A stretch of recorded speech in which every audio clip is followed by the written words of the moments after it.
अगर आपके घर में नौकरानी रहती है और वो नौकरानी बहुत ज्यादा खूबसूरत है, आपकी बीवी से ज्यादा खूबसूरत है, तो फिर बच के रहिएगा। आपके पति की नजर उसके ऊपर फिसल सकती है, या फिर उन दोनों का चुपके से अफेयर चल रहा हो, आप ही के घर में या फिर बाहर, आपको थोड़ी ना पता होगा। तो आज मैं आपको इसी तरह की एक फिल्म की कहानी बताऊंगा, और इस फिल्म का एंड इतना शॉकिंग है कि मैं खुद शॉक हो गया और आपको बताना चाहता हूं कि ऐसा भी होता है दुनिया में। कहानी में होता यह है कि इयून नाम की एक बहुत ही निहायती खूबसूरत लड़की है जो पैसों की तंगी से बहुत ज्यादा परेशान है, और अपनी गरीबी को दूर करने के लिए वो किसी भी हद तक गिर सकती है। तो वो एक दिन हून नाम के एक रईस घराने के घर में घुसती है नौकरानी बन करके। अब वहां पे हून होता है, उसकी बीवी हायरा होती है, और हायरा के पेट में बच्चा होता है, वो प्रेग्नेंट होती है। अब इयून बहुत ज्यादा खूबसूरत है, जिस वजह से हायरा का पति उसके ऊपर अपनी दौलत छिड़कता है, उसे किसी तरह घर ही के अंदर फांसने की कोशिश करता है। पहले तो इयून उसको ज्यादा भाव नहीं देती हून को, घर के मालिक को, लेकिन धीरे धीरे वो उसकी झांसे में आने लगती है। उसे वो सारी चीजें पसंद आने लगती है जो हून उसके लिए किया करता था घर के अंदर, एफर्ट जिसे हम कहते हैं। तो एक दिन मौका पाकर हून और इयून दोनों फिजिकल हो जाते हैं। घर में कोई नहीं होता, लेकिन उस दिन इयून के साथ जबरदस्ती हुई थी। हून ने उसको पकड़ा जकड़ा और सीधा बेडरूम में लेके गया और उसके साथ वो सब कर डाला। इयून उस वक्त रेडी नहीं थी, वो नौकरानी, लेकिन हून तो अपने दिमाग में पूरे ख्याली पुकाव बना के बैठा था। उसको तो जब जिस दिन मौका मिलेगा वो तो ठोकने वाला था। तो उसने इयून को पकड़ा और मौके का फायदा उठा लिया। फिर ये दोनों फिजिकल हुए और सेक्स के बाद इयून को उसके लिए फीलिंग्स जागी हून के लिए। तो इयून बहुत ज्यादा इमोशनल होने लगी उसके लिए, और ऐसा बहुत बार इन लोगों ने किया। जब जब हायरा घर से बाहर होती या फिर अपने कमरे में या फिर कहीं सो रही होती, ये दोनों बेडरूम में लगे रहते। तो ये सिलसिला दोनों का महीनों तक चला, कभी घर के अंदर तो कभी किसी होटल में। तो बहुत दिनों तक इन लोगों ने कांड किया अकेले में। फिर एक वक्त ऐसा आ जाता है जब इयून प्रेग्नेंट हो जाती है। वाजिब सी बात है, अगर आप अति करोगे तो आप एक ना एक दिन भुगतोगे ही। लेकिन कहानी में ट्विस्ट ये है कि हून उसके बच्चे को अपनाने से इनकार कर देता है। कोई भी इनकार करेगा अपने हाई लेवल के स्टेटस को, अपनी रईसजादी को, अपने शान को, अपने रुतबे को थोड़ी ना एक मामूली से नौकरानी के बच्चे के लिए कुर्बान कर देगा या अपने खानदान का नाम खराब करेगा। तो वही हून भी वही करता है। वो कोई सीधा साधा आदमी तो था नहीं, ऊन के जिस्म का लुफ्त उठाना चाहता था, जो कि उसने बरकू भी उठाया। अब यून कहती है कि नहीं, मुझसे शादी करो या फिर मुझे तुम पालो, कैसे भी करके इस बच्चे को तुमको ही पालना है, तुम्हारा लड़का है।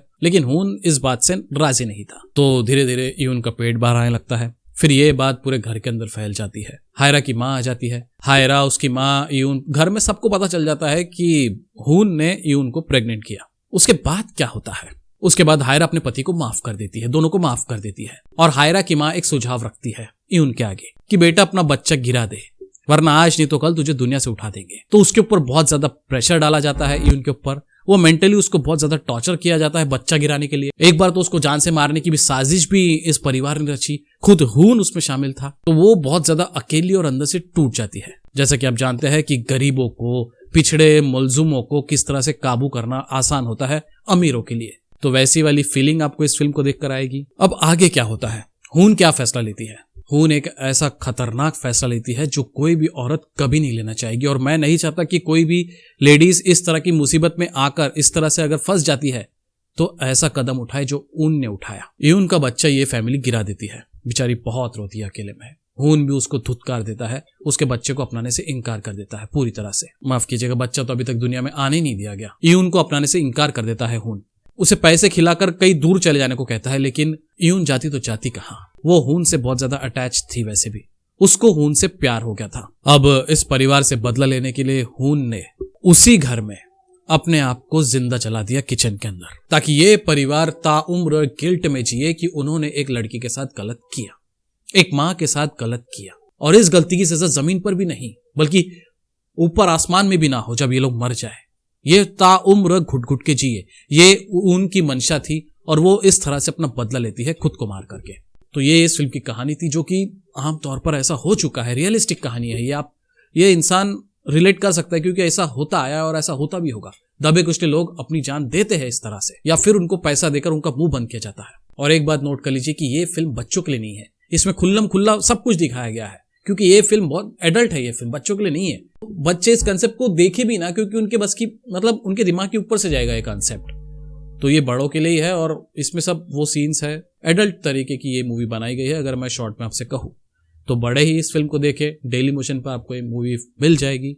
बाकी और ज्यादा इस फिल्म के बारे में कुछ नहीं कहूंगा। और एक महत्वपूर्ण बात आपसे शेयर करना चाहूंगा कि ये फिल्म 1960 में एक फिल्म की रीमेक है। ये स्टोरी बहुत सालों पहले बना दी गई थी, हमारे जन्म से पहले बना गई थी, मेरे और आपके पैदा होने से पहले ही ये फिल्म बन चुकी थी। तो लोगों को, कोरिया वालों को ये फिल्म का कंसेप्ट बहुत ज्यादा पसंद आया, इसलिए उन्होंने 2010 में इसका रीमेक बनाया और इतना पॉपुलर हुआ, इतना हिट हुआ कि आज भी लोग इस फिल्म को ढूंढ रहे हैं हिंदी में देखने के लिए। हिंदी में भी मिल जाए तो आपका नसीब, इंग्लिश सबटाइटल के साथ है क्योंकि ये फिल्म। बाकी अगर आपको कहानी पसंद आई है तो वीडियो को शेयर जरूर कीजिएगा। और भी इंटरेस्टिंग मूवीज के लिए मुझे इंस्टाग्राम पे फॉलो कर लीजिए, वहां पे बहुत 10,000 की हमारी फैमिली है। मजा आएगा आपको, एक से एक बढ़िया से बढ़िया फिल्म के सीन्स में वहां पे दिखाता हूँ। सलामत रहिए, खुश रहिए और अपना का ख्याल रखिए। जय हिंद।